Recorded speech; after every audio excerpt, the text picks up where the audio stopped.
चलिए दोस्तों, आज सीआरपीसी का एक टॉपिक और नए हमारे चैनल में लाए हैं, जो कि एलएलबी थर्ड सेम के क्वेश्चन हैं। जानते हैं आज का क्वेश्चन क्या है हमारा। भारतीय संविधान के अनुच्छेद 21 के अधीन व्यक्ति की दैहिक स्वतंत्रता तथा जीवन की स्वतंत्रता प्रत्याभूत की गई है। इस स्वतंत्रता के उभरते आयाम क्या हैं? निर्णीत वादों की सहायता से समझाइए। जानते हैं अनुच्छेद 21 में व्यक्ति के दैहिक स्वतंत्रता, व्यक्तिगत स्वतंत्रता का संरक्षण। भारतीय संविधान के अनुच्छेद 21 बताता है कि प्राण एवं दैहिक स्वतंत्रता का आपको अधिकार है। भारतीय संविधान का अनुच्छेद 21 प्राण तथा दैहिक स्वतंत्रता को संरक्षण देने के संबंध में है। यह अनुच्छेद उपबंधित करता है कि किसी व्यक्ति को विधि के द्वारा स्थापित प्रक्रिया के अतिरिक्त अन्य तरह से उसके प्राण या दैहिक स्वतंत्रता से वंचित नहीं किया जाएगा। इस अनुच्छेद में प्रदत्त संरक्षण नागरिक तथा गैर नागरिक व्यक्तियों पर समान रूप से लागू होता है। यह अधिकार भी पूर्ण अधिकार नहीं है। इसलिए राज्य सरकार व्यक्तिगत स्वतंत्रता का दुरुपयोग किए जाने पर युक्तियुक्त निर्बंधन लगा सकती है। मेनका गांधी बनाम भारत संघ के केस में AIR 1978 SC का मतलब होता है सुप्रीम कोर्ट।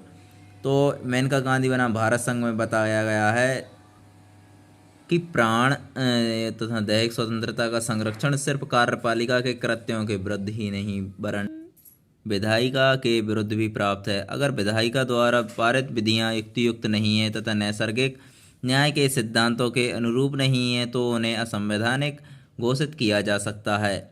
A.K. गोपालन बनाम मद्रास बाला केस है।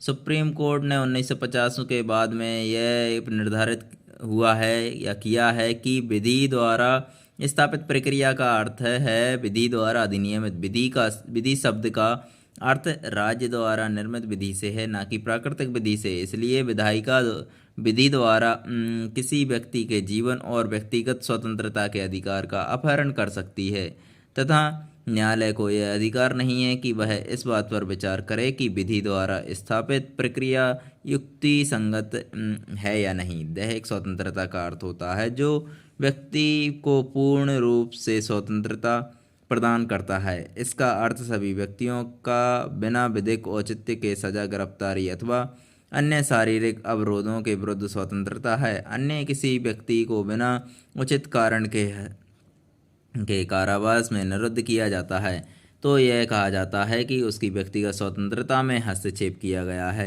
अनुच्छेद 21 सभी तरह के मनोवैज्ञानिक अवरोधों के विरुद्ध संरक्षण प्रदान करता है। गोविंद बनाम मध्य प्रदेश राज्य 1979 का केस है।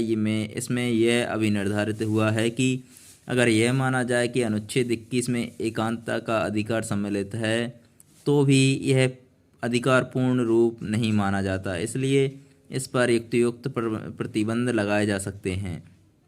साथ ही एक केस और है इसमें, टी सरीथा बनाम टी वेंटाक सुबैया। इस मामले में आंध्र प्रदेश उच्च न्यायालय ने हिंदू विवाह अधिनियम 1955 की धारा 9 को असंवैधानिक घोषित कर दिया है। इस धारा के अधीन प्राप्त दाम्पत्य अधिकारों की प्रतिस्थापन के अधिकार के प्रयोगों से व्यक्ति के अनुच्छेद 21 में प्रदत्त एकांतता के अधिकार तथा मानव गरिमा अधिकारों का अतिक्रमण होता है, क्योंकि प्रतिस्थापन उपचार में बिना पत्नी की इच्छा के द्वारा संभोग करना और बच्चे को जन्म देना अनुच्छेद 21 का उल्लंघन है।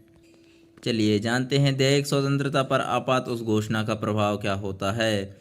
भारतीय संविधान के अनुच्छेद 359 में यह उपबंधित किया गया है कि राष्ट्रपति द्वारा आदेश जारी करके या आपात उद्घोषणा के बाद दैहिक स्वतंत्रता तथा घूमने फिरने की स्वतंत्रता पर प्रतिबंध लगाया जा सकता है। आपातकालीन स्थिति में किसी भी व्यक्ति को किसी भी आधार पर निरोध की वैधता की चुनौती देने का अधिकार प्राप्त नहीं है। जबकि अनुच्छेद में 21 प्रदत्त अधिकारों को निर्बंधित कर दिया जाता है तो युक्तियुक्त कारण होने पर उस स्वतंत्रता के विरुद्ध कोई मांग नहीं की जा सकती। पर 44वां संविधान संशोधन अधिनियम 1978 के माध्यम से अब यह उपबंधित कर दिया गया है कि राष्ट्रपति के आदेश से आपातकाल में भी अनुच्छेद 21 में भी प्राप्त दैहिक स्वतंत्रता अधिकार को निलंबित नहीं किया जा सकता है। दूसरे शब्दों में हम कह सकते हैं कि इस संशोधन के पश्चात अब आपातकाल में भी अनुच्छेद 20 तथा 21 के दैहिक स्वतंत्रता के अधिकार का निरोध किए जाने पर न्यायालय में चुनौती दी जा सकती है। इस संशोधन अधिनियम के पारित हो जाने से अब नागरिकों को भी सभी व्यक्तियों को दैहिक स्वतंत्रता के अधिकार में और भी ज़्यादा असरदारता प्रदान हुई है। प्राण तथा दैहिक स्वतंत्रता एकमात्र स्रोत है तथा इनके विरोध पर कोई भी युक्त प्रतिबंध असंवैधानिक होगा, पर युक्त प्रतिबंध के विरुद्ध कोई उपचार प्रदान नहीं किया जा सकता है। तो हमने जाना आज की वीडियो में प्राण एवं दैहिक स्वतंत्रता के बारे में। मिलते हैं आपसे अगली वीडियो में।